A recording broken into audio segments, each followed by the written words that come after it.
to share with you today a tool that has been helping me to overcome suffering and step into a deeper sense of belonging and connection. Suffering takes many forms in each of our lives.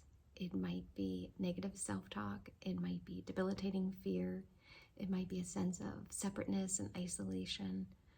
Whatever it is, we all have struggles. It's part of being alive. I want you to bring to mind a pattern of thought that you wish you could be free of.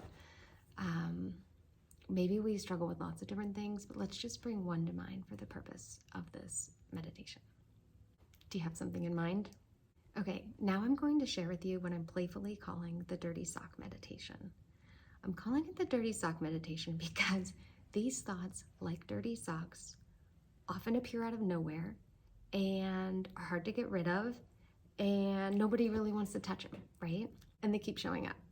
I don't know about you, but in my home right now, their dirty socks just are everywhere. There's usually one under the dishwasher. I don't know why there's always a few under the dining room table. Even they will separate from pairs. There'll be one in the middle of the stairs and one at the top of the hallway. They keep appearing. And I notice that every time I see a dirty sock, I can either feel anger and resentment. Why are these here? Why can't anyone pick up after themselves? You know, I give speeches, I inspire people to clean up, but still they keep showing up. And I feel like these are the perfect reminders for me to step into more kindness and compassion. So I've started this meditation in my home, and anytime I see a dirty sock, I say to it, "Hello, friend. Thank you for reminding me I'm not alone in the world." Now, whether or not you have dirty socks in your home, we all have negative self-talk, negative patterns of thought that keep appearing. We wish they weren't there. So I want to encourage each of us, when these thoughts emerge, to greet them. Hello, friend. Greet them with warmth and say to them, thank you. This gratitude for being alive, for having this life experience. Thank you. And thank you for reminding me I'm not alone in the world. To use that dirty sock, to use that negative pattern of self-talk as a reminder that you're not alone in the world. Obviously, life is a lot more challenging than dirty socks. Obviously, life is more challenging than dirty socks. There are challenges of aging and illness and loss. There's the ache of an empty home with no dirty socks. There are reminders of failures. There are fears of what we might lose. Aches of the spirit and body continue to appear. So what do we do with them? What do we do with these thoughts and feelings in our bodies? We reach out to community for support.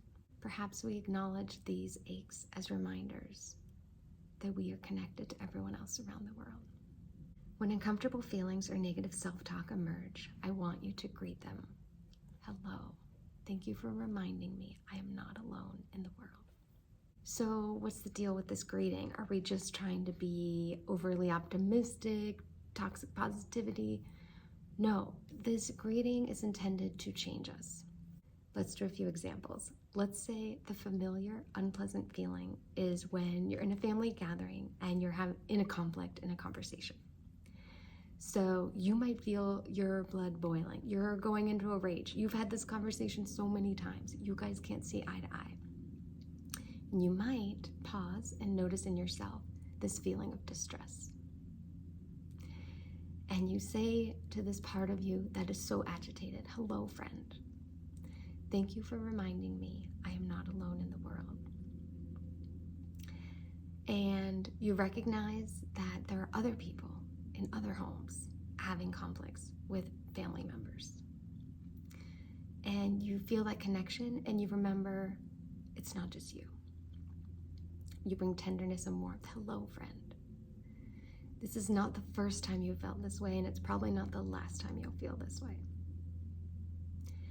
From this place of gratitude, from this place of warmth, from this place of connection with others, you then have what unfolds next.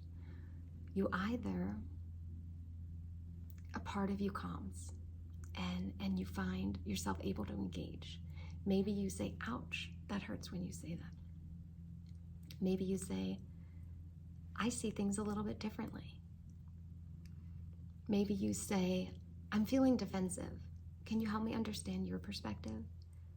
But when you do this dirty sock meditation, it's an on-the-go meditation, something changes in you.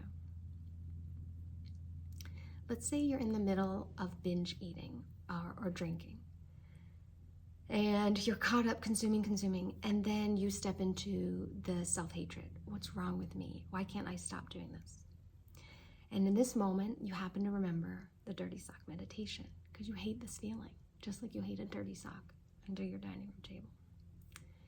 And you say to the self-hatred, hello, friend. Thank you for reminding me I'm not alone in the world.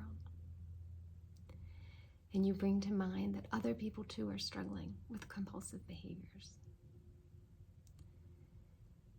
Maybe you continue on the binge, but something has shifted. Maybe you're able to stop for a moment. Maybe you reach out to a friend and ask for help. Let's consider another example. You show up at a party. You walk in the door and everyone's laughing and smiling, connecting. You're overcome with the feeling that you don't belong here.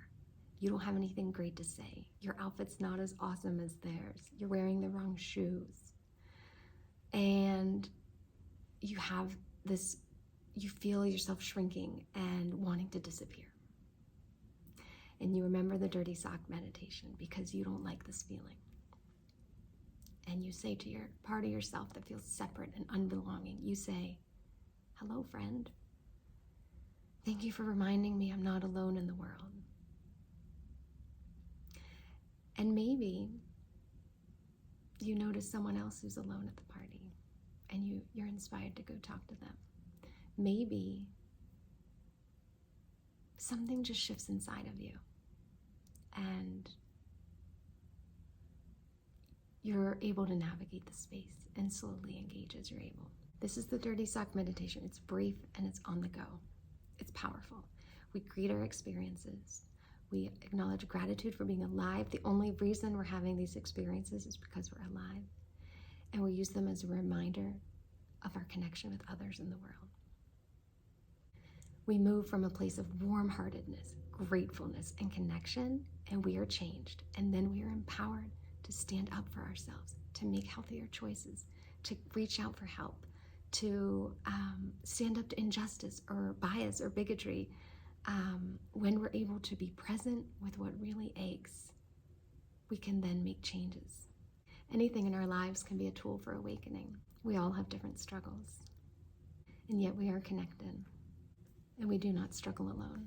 I want to close with this quote from Pema Chodron's book, When Things Fall Apart.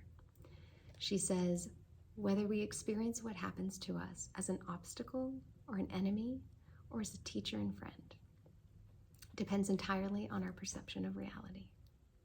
Thank you.